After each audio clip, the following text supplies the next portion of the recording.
Walkers committee బాధ్యులందరికీ నమస్కారం. నేను 2020 అక్టోబర్లో హెడ్ మాస్టర్గా రిటైర్ అయిన తర్వాత లా కంప్లీట్ చేయాలనేటువంటి దృఢ నిశ్చయం ఉండే. దానికి కారణం నేను చదువుకునే రోజుల్లో ఉత్తమ కుమార్ గారని అడ్వకేట్ ఉండేవాడు. ఉత్తమ కుమార్ వాళ్ళ నాన్న కూడా ఇల్లందు ఎమ్మెల్యే. వాళ్ళ ఇంట్లోనే నేను ఉండి చదువుకున్నాను. ఆయన చూస్తూ ఉంటే ఆయన హార్డ్ వర్క్, ఆయన డెడికేషన్, ఆయన సక్సెస్ రేటు చూసిన తర్వాత జీవితంలో అడ్వకేట్ కంపల్సరీగా చేయాలని సారు ఉన్నప్పుడే అనుకున్నా. సారు ఇటీవల చనిపోయాడు కూడా. తర్వాత రెండవది కాచనపల్లిలో ఎన్కౌంటర్ జరిగింది. అక్కడ ఎంపీపీతో సహా 7గురిని ఎన్కౌంటర్ చేశారు ఇల్లెన్ దగ్గర కాచనపల్లిలో. మీ అందరం కూడా చూద్దామని అడ్వకేట్ నిరంజన్ రెడ్డి, అప్పిరెడ్డి, తర్వాత అలాగే బిచ్చాల తిరుమలరావు, విప్లవ్ కుమారు, తర్వాత బొజ్జా తారకం, తర్వాత బాలగోపాలు, వీళ్ళందరూ కూడా వచ్చారు స్టేట్ నుంచి. ఇక్కడ నుంచి వెళ్తూ ఉంటే ఇల్లందరూ పోలీసు వాళ్ళు ఆపారు. ఇందులో ఎవరెవరు అడ్వకేట్స్ ఉన్నారు అని అడ్వకేట్ ఐడి కార్డులు అడిగారు. నేను టీచర్ అని టీచరు చూపించాను. టీచర్స్కి ఎలా లేదు, ఓన్లీ అడ్వకేట్ మాత్రమే ఎన్కౌంటర్స్ కూడా ఆడాలి. ఫ్యాక్ట్ ఫైండింగ్ కమిటీలో అడ్వకేట్స్కే ఉంది, సివిల్ లిబర్టీస్ కౌన్సిల్ అని, దాంట్లో మీరు లేరు అని చెప్పంటే, టీచర్ అంటే రానియరు కదా పోలీసు వాళ్ళు, కాబట్టి ఇంకా ఛాలెంజ్ పెరిగింది కదా.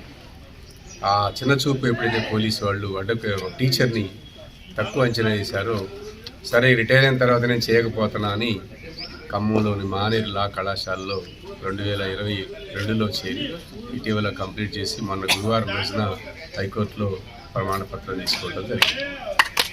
కాబట్టి ఇక్కడ దీన్ని ఇంతకుముందు మన మిత్రులు చెప్పినట్టుగా హైకోర్టులో ఈ వాదనలు కానీ మన కోర్టులో వాదనలు ఉంటే వ్యాస్ట్ సిలబస్ ఇది. ఇప్పుడున్నటువంటి దాంట్లో మన బీజేపీ ప్రభుత్వం వచ్చిన తర్వాత న్యాయ వ్యవస్థను కూడా మార్చేసి, అది మీ అందరికీ తెలుసు. ఇంతకుముందు ఐపీసీ అని ఉండేది, ఇండియన్ పీనల్ కోడ్ స్థానాన్ని కూడా మార్చేసింది. భారతీయ న్యాయ సంహిత అని 2-3 కొత్త చట్టాలను కూడా తీసుకొచ్చారు. దాంట్లో అమెండ్మెంట్ తీసుకొచ్చిన దాంట్లో ఎవిడెన్సెస్ కూడా చాలా లేటెస్ట్, ఈవెన్ ఇది టీవీ, ఎలక్ట్రానిక్ మీడియా, తర్వాత ఇవన్నీ కూడా ఎవిడెంట్గా ఇంతకుముందు లేవు. ఇప్పుడు ఇవన్నీ ఎవిడెన్స్ వచ్చినాయి. కాబట్టి ఇప్పుడు సబ్జెక్టు వ్యాస్ట్ దొరుకుతాం, ఈజీగా మనం ఫైండ్ అవుట్ చేయించడానికి కూడా అవకాశాలు ఉన్నాయి. కాకపోతే ఆ సబ్జెక్టులోకి మనం ఎంటర్ కాగలగాలి. కాబట్టి మేము కూడా ఒక 7గురు టీం ఉన్నాం. ఆ టీం అందరం కూడా ఇంటలెక్చువల్. అతను వాస్తవంగా నాతో పాటు పనిచేసే అతనికి గోల్డ్ మెడలిస్ట్ కూడా అయ్యాడు. అతను ఒక టీమ్గా ఏర్పడి మీ అందరం కూడా ఖమ్మం కోర్టు ఎదురుగానే ఒక రూమ్ తీసుకొని అక్కడి నుంచి స్టార్ట్ చేసి, ముఖ్యంగా మా ప్రయారిటీ కూడా లీస్ట్ ఉన్నటువంటి ఎవరైతే డౌన్ ట్రాడన్లో ఉన్నారో, సామాజిక వర్గాల్లో ఎవరెవరైతే ఉన్నారో, అది భూ సమస్య కావచ్చు, లేదా ఫ్యామిలీ డిస్ప్యూట్స్ కావచ్చు, లేదా లీగల్ ఇష్యూస్ కావచ్చు, క్రిమినల్ ఇష్యూస్ కావచ్చు, ఏదైనా కూడా అందరం తలా దాంట్లో కొంచెం ఉన్నాం. నేను వాస్తవంగా సివిల్ దాంట్లో నేను ఎక్కువ కొంచెం సబ్జెక్ట్ చదివాను. కాబట్టి ఇలాంటి కేసులన్నీ కూడా మనం తీసుకొని డిస్కస్ చేసుకొని, సీనియర్ అంటే మాకంటే పనిచేస్తున్న సీనియర్ ఇప్పుడు నిరంజన్ రెడ్డి ఆల్రెడీ మా క్లాస్మేట్ నిరంజన్ రెడ్డి, ఇంకా అట్లాంటి లాయర్లు దాదాపుగా గంగాధర్ కానీ, లేదా బిచ్చాల తిరుమలరావు కానీ, విప్లవ్ కుమార్ కానీ, క్రాంతికిరణ్ కానీ, ఇలా చాలామంది మాతో మిత్రులు కూడా 20 మంది దాకా అడ్వకేట్స్ ఉన్నారు. వాళ్ళందరి సహాయ సహకారాలతో ఒక ఆదర్శవంతమైన వృత్తిని చేయాలని, ఆరోగ్యం సహకరించినంత కాలం తప్పకుండా ఈ వృత్తిలో రాణించడం కోసం ప్రయత్నం చేస్తాను. సబ్జెక్ట్ చూస్తూ ఉన్నాను. మొత్తం ఇంటర్నెట్లో ఇలా ఆర్టిఫిషియల్ ఇంటెలిజెన్స్ వచ్చిన తర్వాత గతంలో పడాల్సినంత కష్టం ఇప్పుడు పడాల్సిన అవసరం కూడా లేదు. ఆ రకంగా ఈ సేవని ఇటు రిటైర్డ్ ఉద్యోగుల కోసమే కాకుండా కొంతకాలాన్ని ఆ కోర్టు కూడా చేయాలనే నిర్ణయంతో తీసుకొని ఉన్నాను. సక్సెస్ అయితే కాన్ఫిడెన్స్ అయితే నాకు ఉంది. ఎందుకంటే జీవితంలో ఇంటర్మీడియట్ తర్వాత బీఈడీ చేశాను, బీఈడీ తర్వాత ఎంఈడీ చేశాను, ఎంఈడీ తర్వాత ఎంఫిల్ చేశాను, ఎంఫిల్ తర్వాత మళ్ళీ లా చేశాను. అన్ని కోర్సులు కూడా కంప్లీట్ చేసుకుంటూ ఆగకుండా ఇప్పటి వరకు వస్తున్నాను. యాక్చువల్గా ఇది కూడా మళ్ళీ ఎల్ఎల్ఎం కూడా చేయాలనే ఆలోచన కూడా ఉంది. దీన్ని చేసుకుంటూ మానేరులోనే ఎల్ఎల్ఎం కూడా కంప్లీట్ చేస్తే ఇక లా కంప్లీట్ అవుతానకుండా ఉండే. ఆరోగ్యం అన్ని కనుక సహకరిస్తే తప్పకుండా అది కూడా కంప్లీట్ చేస్తానని మీరు చెప్పినట్టుగా ముఖ్యంగా మేడం ఒకవైపు ఉండటం కుదరదు.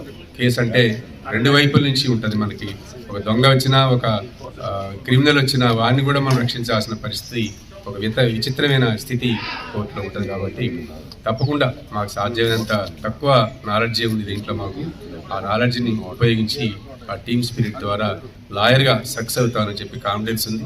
మరి ఈ సందర్భంగా మీరు నన్ను ఆహ్వానించి అభినందించినందుకు పేరు పేరున మీ అందరికీ కృతజ్ఞత తెలియజేస్తాను. Thank you. అమూల్యమైనటువంటిది. నేను ఒక ఎగ్జాంపుల్ చెప్తాను. నేను తెలంగాణ పబ్లిక్ సర్వీస్ కమిషన్ మెంబర్గా కూడా నాది అయింది. లా లేకపోవటం వల్ల నాది రిజెక్ట్ చేశారు. సో అంత వాల్యూ ఉంది మీ లాకి. కాబట్టి మీరు ఏంటంటే న్యాయవాది అనేటువంటిది ప్రతి ఒక్కళ్ళకి కూడా చాలా అవసరం. ఈ రోజుల్లో ఏంటంటే అంత రకరకాల విషయాల్లో కూడా మనకు అన్ని మోసాలు జరుగుతున్నాయి. అసలు సిస్టమ్ ఏంటి తెలియదు, ఒక దాంట్లో లా అనేటువంటిది తెలియదు. కాబట్టి మీరు తప్పకుండా మీరు సెకండ్ ఇన్నింగ్స్లో మంచి మీకు అనుభవం, మీ స్పీచ్ కూడా విన్నాను నేను ఆ రోజు. కాబట్టి మీరు తప్పకుండా లాలో మీరు 10 మందికి సాయం చేస్తారు. ఇంకోటి ఏంటంటే మీరు చాలామందికి కమ్యూనిటీలో కూడా తెలియని వాళ్ళు ఉంటారు, కామన్ పీపుల్ ఉంటారు. వాళ్ళందరికీ కూడా ఏది ఏంటనేటువంటి వివరించి వాళ్ళకి చాలా కొన్ని క్లిష్టమైన కేసులు ఉంటాయి. వాళ్ళు చెప్పుకోలేక వదిలేస్తూ ఉంటారు కొన్ని. అట్లాంటి క్లిష్టమైనటువంటి కేసులు కూడా మీరు మీ యొక్క అది ఇంట్రెస్ట్, మెయిన్ మనిషికి ఇంట్రెస్ట్ రావడం అనేటువంటిది చాలా ఇంపార్టెంట్. ఆ ఇంట్రెస్ట్ వచ్చినప్పుడు ఏదైనా కూడా సాధించవచ్చు. కాబట్టి మీ లా ద్వారా 10 మందికి హెల్ప్ చేసి 10 మందికి గైడ్ చేస్తాను ఆశిస్తూ భగవంతుడు ఆయురారోగ్యాలు ఇచ్చి మీకు ఇంకా సేవ చేయాలని కోరుతున్నాను. వృత్తి నుంచి అనేక సామాజిక సాంఘిక ఉద్యమాలకి బాసటగా మరి అనేక రకాల ఉద్యమాలు నిర్వహిస్తున్నటువంటి వేణు సారు తన సెకండ్ ఇన్నింగ్స్ అయినటువంటి న్యాయవాది వృత్తిలో కూడా వారు మరింతగా రాణించాలని చెప్పి వారు ముఖ్యంగా పేదల పక్షపాతిగా ఉంటూ మరి పేదలకు న్యాయం కలిగించాలని కోరుతూ వారు మున్ముందు మరెన్నో ఉన్నత శిఖరాలు అందించాలని కోరుతూ ముగిస్తున్నాను. Thank you very much. ఇప్పుడు ఇందాక రాంబాబు గారు చెప్పినట్టు లా అనేది లా కంప్లీట్ కావడంతోనే ఆ యొక్క లాయర్ యొక్క తెలియజేయడం కాదు. ప్రతి కేసు కూడా రిఫరెన్స్ హైకోర్టు ఏమి ఇచ్చింది, సుప్రీంకోర్టు ఏమి ఇచ్చింది, ఇవన్నీ వాళ్ళు రిఫర్ చేసుకుంటూ ప్రతి కేసుని ఏ కేసు ఆ కేసే కొత్తది. ఒక కేసు సంబంధం ఉండదు. అంటే వాళ్ళు నిత్యం కేసులు రిఫర్ చేస్తూనే ఉండాలి. ఒక కేసు వచ్చిందంటే ఆ కేసు సంబంధించిన ఫైల్స్, ఇంతకుముందు ఉన్న యొక్క జడ్జిమెంట్లు అవన్నీ మనం చేస్తూనే ఉండాలి, రిఫర్ చేస్తూనే ఉండాలి. అందు గురించి నిత్య విద్యార్థులు లేదు. ఇందాక సార్ చెప్పినప్పుడు ఎల్ఎల్ఎం కూడా చేస్తారు సార్. ఒక గొప్ప లాయర్గా ఆయన ఉండాలని కోరుకుంటూ సెలవు తీసుకున్నాను. Thank you. అభినందనలు తెలియజేస్తున్నాను. మరి మొదటి నుంచి కూడా సార్ ఆదర్శమైన భావాల్లోనే మెలిగి అలాగే డెవలప్ అవుతూ వచ్చారు. మరి ఇలాంటి ఆదర్శ భావాల మధ్యలో సార్ కొన్ని విపత్కర పరిస్థితులు ఎదుర్కోవాల్సి వస్తుంది. ఎందుకంటే ఆ వృత్తిలో ఒక్కొక్క టైంలో అబద్ధాన్ని నిజంగానో, నిజాన్ని అబద్ధంగానో నిరూపించవలసిన అవసరం ఉంటుంది. కాబట్టి సార్ ఎప్పుడైనా సరే కొంచెం వాయిస్ పెంచుకుంటే బాగుంటుంది. సార్ చాలా వాయిస్ చిన్నగా ఉంటుంది, వాయిస్ పెద్దగా ఉంటేనే బాగుంటుంది. కాబట్టి సార్ ఆ ఎక్సర్సైజ్ చేయాలని నా మనవి. కాబట్టి సార్ మరి అన్ని విధాలుగా అదే స్వభావంతో సార్ వద్దన్నా పనిచేస్తారు, కాదన్నా పనిచేస్తారు. ఎందుకంటే ఫస్ట్ నుంచి ఒక విప్లవాత్మకమైన భావాలతో డెవలప్ అయిన మనిషి కాబట్టి మరొకసారి సారికి అభినందనలు తెలియజేస్తున్నాను. ఆఖరి మిత్రులకు ఇక్కడ పరిచయం చేసినటువంటి న్యూ ఇంట్రడ్యూసర్ మరి మా బాబు కూడా వస్తున్నారు. వారికి ముందుగా కంగ్రాచులేషన్స్. ఈ న్యాయవాది వృత్తి అనేది అంటే చాలా నోబుల్ ప్రొఫెషన్. ఇది అన్ని రంగాల్ని టచ్ చేసుకుంటూ పోతుంది. సైన్సు, మ్యాథ్స్, అన్ని రంగాల్ని మనం చూసుకోవాల్సిన అవసరం ఉంది. ఇది ఒక నిరంతర విద్యార్థి, ఇది ఒక పెద్ద మోషన్. లా అనేది ఎప్పటికప్పుడు స్టూడెంట్ లాగా చదువుకోవాల్సి వస్తుంది. ఇది బాగా ఇంపార్టెంట్ అయిన విషయం న్యూ ఇంట్రడ్యూసర్కి. అలాగే మరి సీనియర్ దగ్గర కూడా మంచిగా మరి ఒక ట్రైనింగ్ లేక తీసుకోవాలి, సీనియర్ని అబ్జర్వేషన్ చేయాలి. కోర్టులో కూడా ట్రయల్ ఏ విధంగా జరుగుతుంది, అసలు ఏ విధంగా నడుస్తుంది కోర్టు అనేది చాలా ఇంపార్టెంట్. అది న్యూ ఇంట్రడ్యూసర్కి రాగానే మేము కేసు వాదిస్తాం, కేసు చేస్తాం అనేది అది అసంభవం. ఆ లీగల్ అడ్వైజ్ ఇవ్వటం కూడా అసంభవం. ఎందుకంటే మనం చదువుకునేది వేరు, సమాజంలో వేరు. ఆ ట్రయల్ అనేది, ప్రొసీజర్ అనేది బాగా తెలిసి ఉండాలి. ఆ బుక్స్ అనేవి ఉంటాయి, కరెక్ట్ రూలింగ్స్ అనేవి ఉంటాయి, ఎన్ని ఉంటాయి. కానీ different, practice is the different ఎప్పుడైనా కానీ.